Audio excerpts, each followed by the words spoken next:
When describing battles, victories, and successful military campaigns, we often talk about great commanders. But who actually were the very best commanders in history? There is no way of producing a definitive list.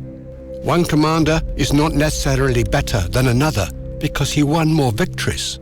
As times change, situations may vary enormously, and the quality of the opposition can also differ greatly. So here is our perhaps subjective view as to the top 10 very best commanders in military history. If you agree or disagree, please let us know. So let's start our countdown of the top 10 commanders in modern history. Number 10. Soviet Army Commander Georgy Zhukov. There appears to be a degree of what could be described as Soviet myth surrounding Georgy Zhukov, to the extent that he may or may not have been credited with a greater involvement as a commander than was actual reality. With the Soviet military hierarchy in a state of almost permanent flux during much of the Second World War, muddled further by the whims of Stalin, it does not appear exactly clear what Zhukov's role was in relation to a number of major battles during that war. Was he responsible for planning and fighting these battles, or was he acting as a coordinator or overseer of campaigns on behalf of the Soviet High Command, and indeed Stalin himself? By repute, Zhukov commanded the defense of Leningrad, the defense of Moscow, the relief of Stalingrad, including the encirclement and surrender of the German Sixth Army, the Battle of Kursk, and the Soviet advance into Germany and the eventual capture of Berlin. If Zhukov was truly responsible for all these battles, we would assess him as one of the greatest generals of all time and place him amongst the very elite in our top 10. However, if his role was merely as a coordinator throughout this period, then we would not include him in our top 10 at all. Due to this uncertainty, we have taken a compromised view, and we have placed him at number 10. During the period immediately prior to the outbreak of war in Europe, Zhukov was sent to fight the Japanese in Mongolia, inflicting a significant defeat on the Japanese at the Battle of Khalkhin Gol. As a trained cavalry officer, Zhukov was an advocate of the use of tanks. After a massive artillery barrage, he attacked the Japanese with nearly 500 Russian BT tanks, supported by fighters and bombers. His victory was largely due to a classic cavalry outflanking pincer maneuver performed with the innovative use of underwater bridges that enabled him to encircle the Japanese Sixth Army. His experience in this battle also led to the Russians replacing fire-prone petrol-engine BT tanks with the diesel-driven T-34 tanks that would later be used against Germany. In January 1941, Stalin appointed Zhukov Chief of the Army General Staff, but was dismissed 6 months later after a disagreement with Stalin. Although retained within the Soviet Army headquarters, he played no part during the rapid German advance into the Soviet Union.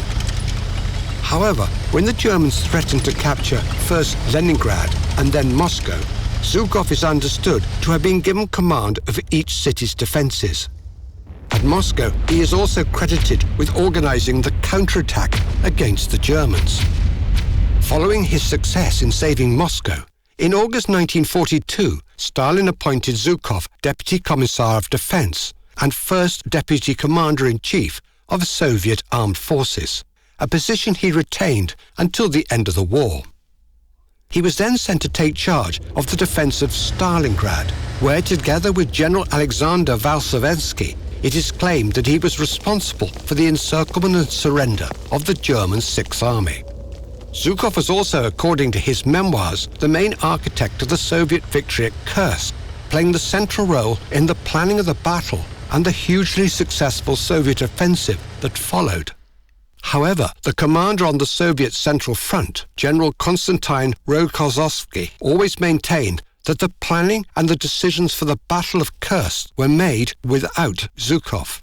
He stated that Zhukov arrived just before the battle began and made no decisions during the battle and left shortly afterwards. He further claimed that Zhukov always exaggerated his role in the battle. Some sources state that he commanded the Soviet offensive through Belarus, Poland and Czechoslovakia, which resulted in the collapse of the German Army's Central Group, and that he personally commanded the first assault on Berlin. On May the 8th, 1945, he did represent the Soviet Union at Germany's formal surrender. Number 9. British Army Commander Arthur Wellesley, the Duke of Wellington. We've placed the Duke of Wellington at number 9, partially on the basis that he ultimately defeated one of the greatest generals of all time, Napoleon Bonaparte. This alone suggests that he must rank amongst the very best. Wellington initially forged his reputation in India before being put in charge of a British force that under his command successfully recaptured Portugal and Spain. A year later in 1815, with Napoleon having escaped from Elba and attempting to reassert his dominance of Europe, Wellington was chosen by the Allies as the most likely general to defeat Napoleon. And so he was hurriedly appointed to command Allied forces from Britain, the Netherlands and Prussia. Seeking to prevent Napoleon's march on Brussels, Wellington initially chose delaying tactics while preparing a defensive position on the road to Brussels, just south of the town of Waterloo. He sent the British First Corps forward under the command of the Prince of Orange to hold France's General Ney's army at Quatre Bras. Struggling to hold the French, Wellington went forward himself and managed to retake all positions, thus preventing General Ney's forces joining with troops under Napoleon's personal command. Meanwhile at Ligny, Napoleon attacked the Prussians under the command of General von Blücher. The Prussian army gave way under heavy French assaults and was forced to pull back to a position some distance to the east of Wellington's prepared position at Waterloo. Wellington had now no option other than to withdraw his small force from Quatre Bras back to join his main force at Waterloo. This allowed Napoleon's army to be reinforced by General Ney, but it also left Wellington with just 68,000 troops, facing Napoleon's now larger army of 75,000. To Wellington's credit, he managed to resist all the tried and tested tactics of Napoleon's larger army, and he held his position until Blücher was able to remuster his 50,000 troops and join the battle.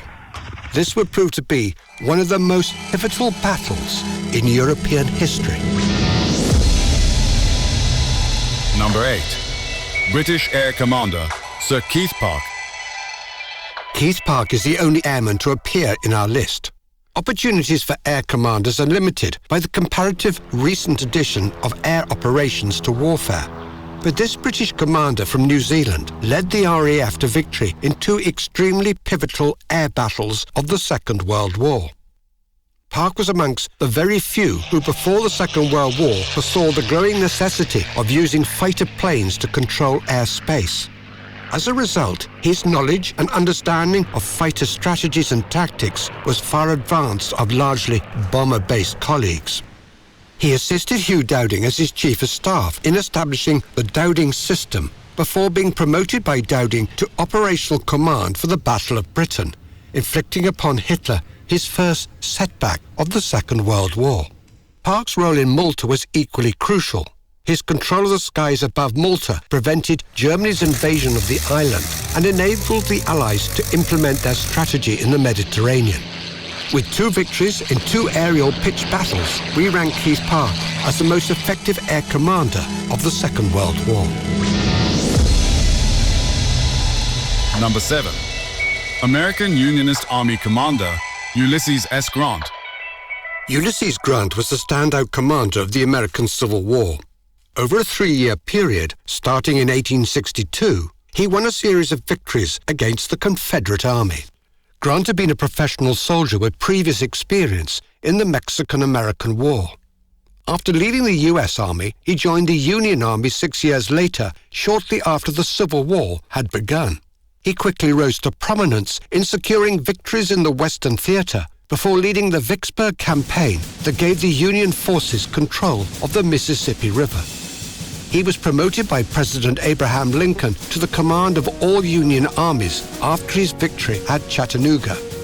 With his good understanding of the strategic picture, and his ability to command large forces, he eventually captured the Confederate army at Appomattox, where he formally accepted their surrender, thus effectively ending the Civil War. Number 6. American Naval Commander Chester Nimitz. Chester Nimitz is considered to be one of the standout commanders of the Second World War. He is considered to have been a superb strategist with the ability to extract the best out of his subordinates. 10 days after the attack on Pearl Harbor on the 7th of December 1941, Rear Admiral Nimitz was promoted to Admiral and selected by President Roosevelt to be the Commander-in-Chief of the United States Pacific Fleet.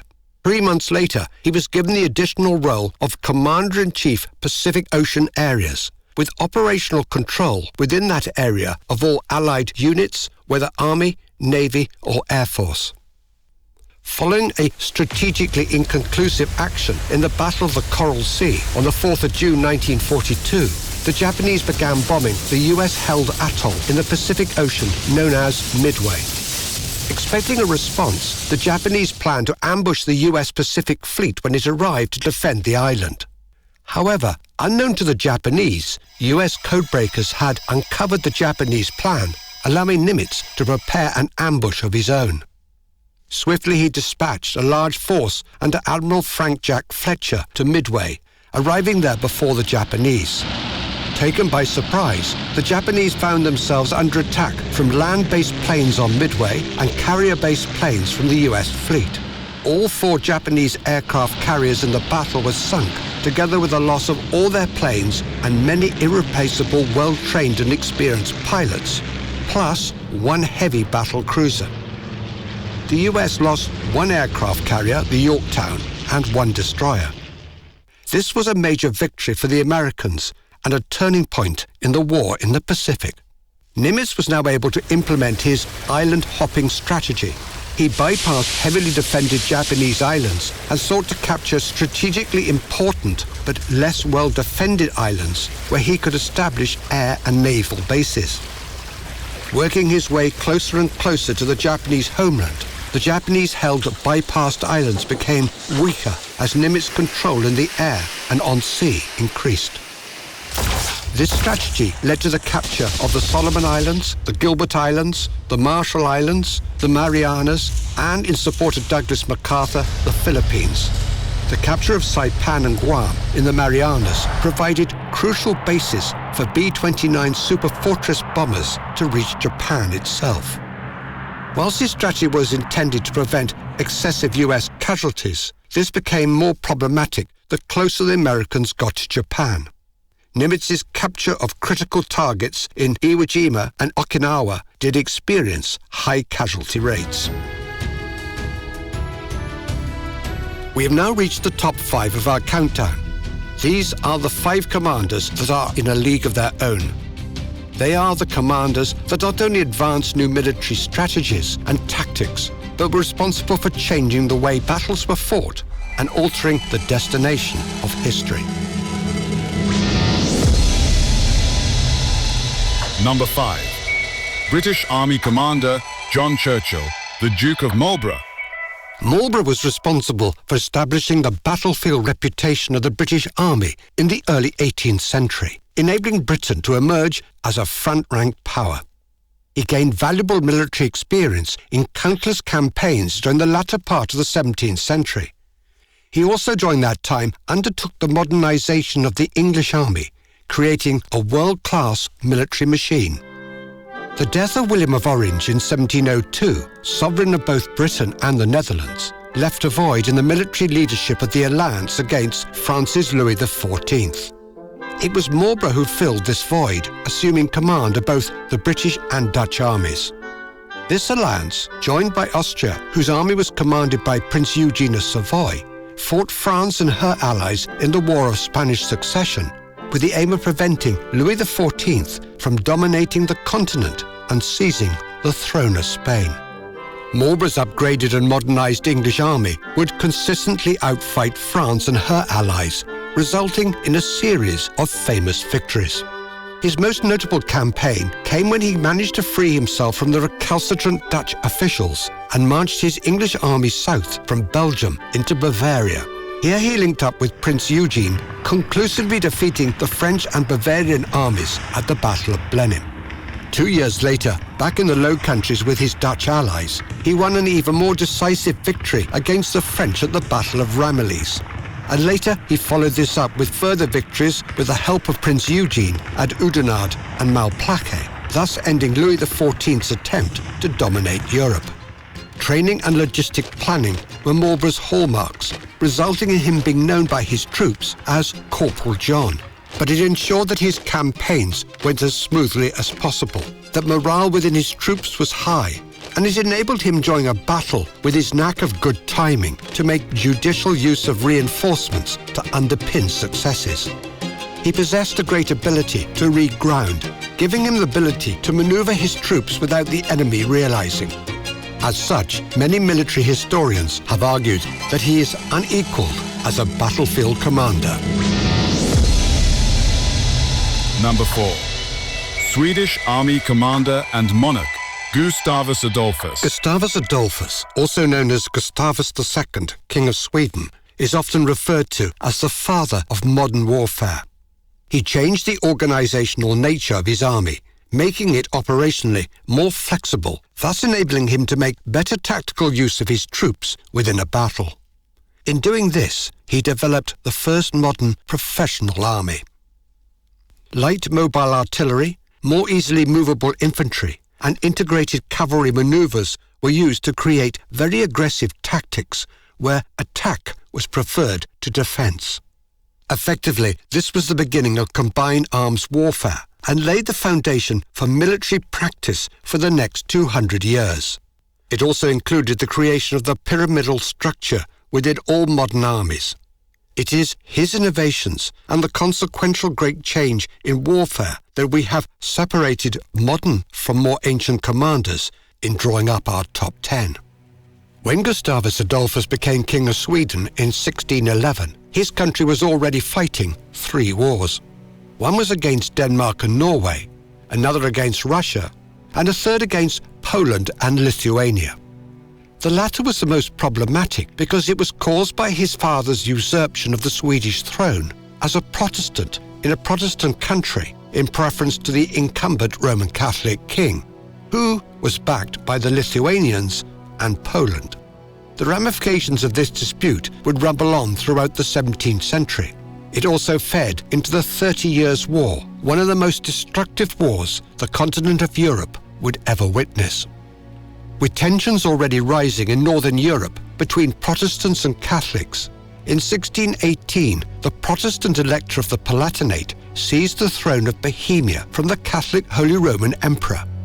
Swiftly, the emperor seized back control of Bohemia, but with Protestants feeling threatened, this dynastic dispute quickly turned into a European-wide conflict.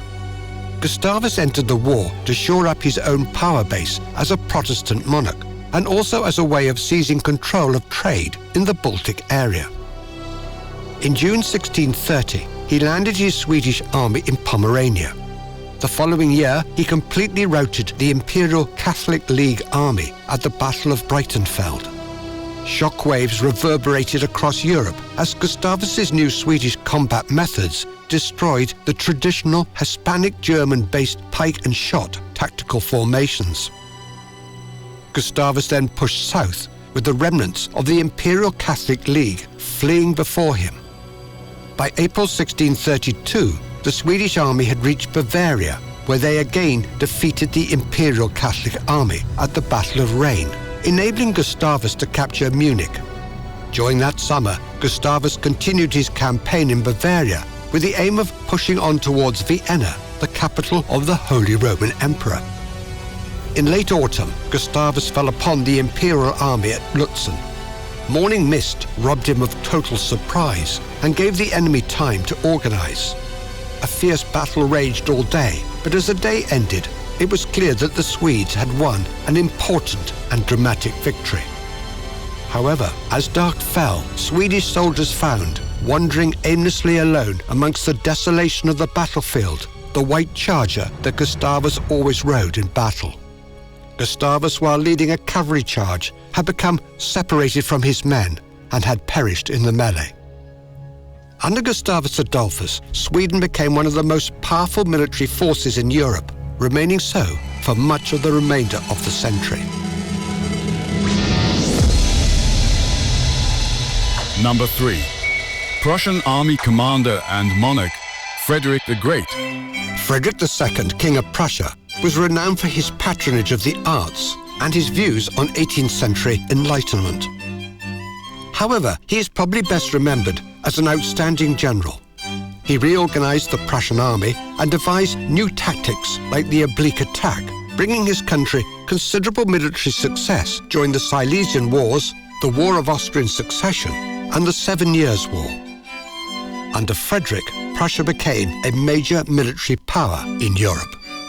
In 1740, Frederick inherited from his father a fine army and ample money to run it.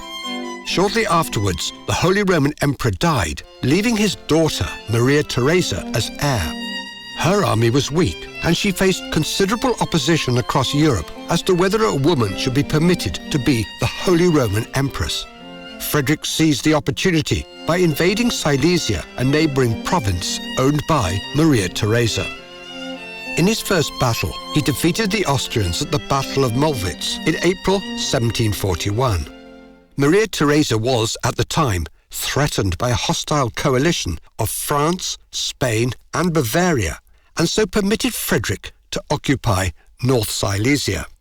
However, the following year, Frederick invaded Moravia, a region of southern Silesia that was under Austrian rule.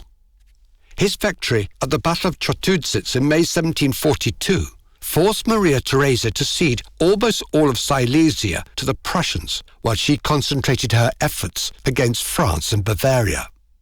But Frederick was alarmed at her stronger position in Germany the following year, and so invaded Bohemia. However, the Elector of Saxony now decided to assist Maria Theresa by invading Silesia, thus forcing Frederick to withdraw from Bohemia to defend Silesia. Frederick defeated the Saxons at the battles of Hohenfriedberg and of Soor, and followed this up with an invasion of Saxony. The Treaty of Dresden at the end of 1745 confirmed Frederick as the ruler of Silesia. But Frederick faced serious threats, not only from ever-shifting Germanic alliances, but also Maria Theresa's determination to recover Silesia now that she had agreed peace with both France and Spain. He was also facing hostility from Russia. Meanwhile, Britain, in seeking an anti-France ally in Europe, joined with Russia to safeguard Hanover against any possible French attack. He effectively now faced a hostile Austro-Russian alliance backed by British money. Believing quite correctly that Prussia was under imminent threat from a joint Russian and Austrian attack, Frederick invaded Saxony in August 1756 as a preemptive measure before marching on into Bohemia. This now fed into the worldwide conflict known as the 7 Years' War. By 1757, France, Sweden, Russia, and many of the smaller German states had joined together to oppose him.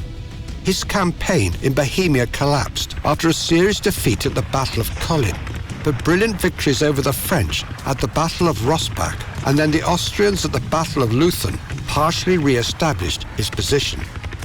A loan from Britain in 1758 helped Frederick to maintain his army. He was further helped by the complete failure of his enemies to cooperate, and the following year by Britain deploying an army in Hanover, which neutralized the French. Frederick kept fighting. He defeated the Russians at the Battle of Zorndorf in August 1758, but was then defeated by the Russians a few months later at the Battle of Hochkirch, and again by the Russians the following year at the Battle of Kunersdorf. In 1760, he defeated the Austrians at the Battle of Liegnitz, and again at the Battle of Torgau. However, the death in 1762 of his bitter enemy, the Russian Empress Elizabeth, changed everything. Her successor, Peter III, was a fanatical admirer of Prussia and of Frederick. Quickly, a peace treaty was agreed between the two countries, dashing Maria Theresa's hopes of recovering Silesia. Austrian and Prussian rivalry had now become deeply ingrained and would remain central in German politics. The fear of further Austrian ambition would haunt Frederick for the rest of his life, even with his enhanced military reputation. Frederick acquired further territory through diplomatic means. He persuaded the Russians and the Austrians to partition Poland. Prussia took most of eastern and northern Poland, thus linking its territory in East Prussia with its core territory in Brandenburg and Pomerania, while Russia acquired most of eastern Poland and Austria a large part of southern Poland. Number 2. French army commander and national leader, Napoleon Bonaparte. Napoleon Bonaparte described Frederick the Great as the best general ever. He went on to say, "If he was still around, I would not be here today." We have, though, ranked Napoleon above Frederick the Great on the basis of the greater extent of his military achievements. However, he fails in our opinion to make the top spot because of a number of blemishes in his record, most notably his disastrous Russian campaign, his heavy defeat at Leipzig, and his conclusive defeat at Waterloo. Napoleon is considered one of the greatest military commanders in history, with his tactics still studied at military schools worldwide. He copied Frederick the Great's ability to isolate separate elements of the enemy's army, thus enabling him to crush each element with a larger force. This required, through extensive training, speedy battlefield movement, combined arms assaults with infantry, cavalry and artillery working together, and short-range musket fire and bayonet charges. Even though his tactics would become obsolete by the mid-19th century due to industrial advance, some countries continued to follow his ethos, causing devastating losses in the American Civil War, the Franco-Prussian War, and indeed the First World War. Napoleon's rise to prominence was at the time of the French Revolution, when a graduate of the French Military Academy in Paris. He played an important part in winning the siege of Toulon and rose rapidly through the ranks. Real prominence came 2 years later, when in Paris he saved the revolutionary government from counter-revolutionary forces. His reward was command of the Army of the Interior, which led to him becoming the trusted military advisor to the government. A year later, Napoleon gained the job he really wanted, command of France's Army of Italy. He found this army to be under strength, low on morale, ill-fed, and under-resourced. He quickly revigorated the army before defeating the Austrians in a number of crucial battles in the War of the First Coalition. His decisive victories made him a national hero, and at the same time, he quashed attempts by royalists to return France to a monarchy. He enhanced his reputation by invading Egypt and Syria in 1798, providing him with a springboard for political power. In November 1799, he engineered a coup against the government, with him becoming first consul of the Republic. Even though he was the political leader of France, he continued as the country's leading battlefield commander, defeating Austria at the Battle of Marengo in 1800, thus securing France's victory in the War of the Second Coalition. In December 1804, Napoleon crowned himself Emperor of the French. The War of the Third Coalition followed, when Napoleon swiftly defeated the Russians and the Austrians at the Battle of Austerlitz, bringing to an end the Holy Roman Empire. This battle is often cited as Napoleon's masterpiece. Following this, Napoleon defeated Prussia at the Battle of Zenne-Ostend in 1806, before marching his Grand Army into Eastern Europe and defeating the Russians at the Battle of Friedland. Seeking to extend his trade embargo against Britain, Napoleon invaded the Iberian Peninsula and installed his brother Joseph as King of Spain, provoking the Peninsular War. He then solidified his grip over Europe by defeating the Austrians again at the Battle of Wagram. But in the summer of 1812, Napoleon launched an invasion of Russia, briefly occupying Moscow before conducting a catastrophic retreat during that winter. By 1814, the British under the Duke of Wellington had retaken the Iberian Peninsula, and a joint Prussian, Austrian and Russian army had defeated Napoleon at the Battle of Leipzig, leading to the invasion of France and the capture of Paris. Escaping from imprisonment on the island of Elba, Napoleon fought his final battle which was his ultimate defeat at the Battle of Waterloo. Number 1. British Naval Commander Lord Horatio Nelson. Nelson's inspirational leadership, his brilliant strategic understanding, and unconventional tactics led to some of the most decisive naval victories in history. His methods and his tactics were quite unlike any of his contemporaries, but he imbued his senior officers, who he referred to as his band of brothers, with his particular tactical philosophy.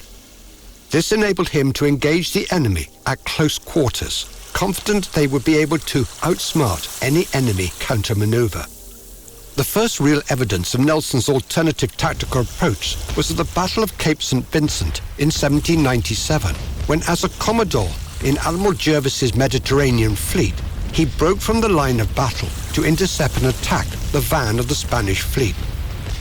Capturing 2 Spanish ships of the line, he turned what would have been an indecisive engagement into a British victory. Again, using his unconventional methods, he inflicted near total destruction of the French fleet at the Battle of the Nile, arguably the most complete victory in naval history. By now a rear admiral, on the night of the 1st of August 1798, Nelson attacked 13 French ships of the line and 4 frigates.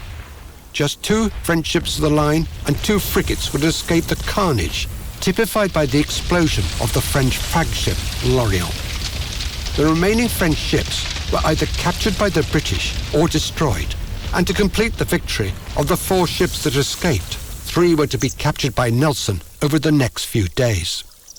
This victory handed Britain complete control of the Mediterranean Sea, enhanced by Nelson also relieving France's siege of Malta, which was to provide Britain with a naval base at Valletta in the middle of the Mediterranean. To date, Nelson had served mainly in the Caribbean and with the British Mediterranean fleet. But in 1801, after recovering from the loss of his right arm, he was appointed second-in-command of Britain's Channel Fleet under the rather unenterprising Admiral Sir Hyde Parker. This British fleet was primarily responsible for blockading the French fleet into their channel ports to deny Napoleon any opportunity of invading Britain. But the blockade was having an adverse effect upon other countries' ability to trade, most notably Denmark. With fears growing that the powerful Danish fleet would ally with France to break the blockade, Nelson attacked the Danish fleet at Copenhagen, sinking 3 Danish ships and capturing a further 6. This action ended any Danish ideas of assisting the French. In 1803, Nelson was appointed Commander-in-Chief of the Mediterranean Fleet, an appointment that would lead to his last and most famous victory at the Battle of Trafalgar. Naval convention at the time was for opposing fleets to sail past each other in a line-astern formation, exchanging broadsides as they passed. However, in this battle, Nelson defied all naval convention of the time by ordering his entire fleet to cross the line of the enemy fleet, a tactic that later would become known as crossing the T, and which remained in use by the Royal Navy long into the 20th century. Nelson chose this tactic to enable the British to fight at their advantage, which was at close quarters. But much more importantly, by intercepting enemy lines, British broadsides would then be able to inflict much greater damage upon French and Spanish ships, as their fire would rake enemy ships from, say, bow to stern, rather than merely from, say, port to starboard. 27 ships of the line of the British Mediterranean Fleet attacked a combined French and Spanish fleet of 33 ships of the line. British fatalities in the battle were 458 killed. French and Spanish fatalities were more than 4,500 killed. The British, without losing a single ship, captured 17 enemy ships and completely destroyed 1 further enemy ship. The battle proved a major turning point in the Napoleonic Wars and gave Britain worldwide naval supremacy for the next 100 years. This is, of course, only our opinion. Let us know your thoughts, and we will perhaps return to this subject again with a list of commanders that you voted as the greatest commanders in modern history. To find out more, we have videos about many of these great commanders and many others that you are able to watch at greatstoriesfromthepast.com. Thanks for watching.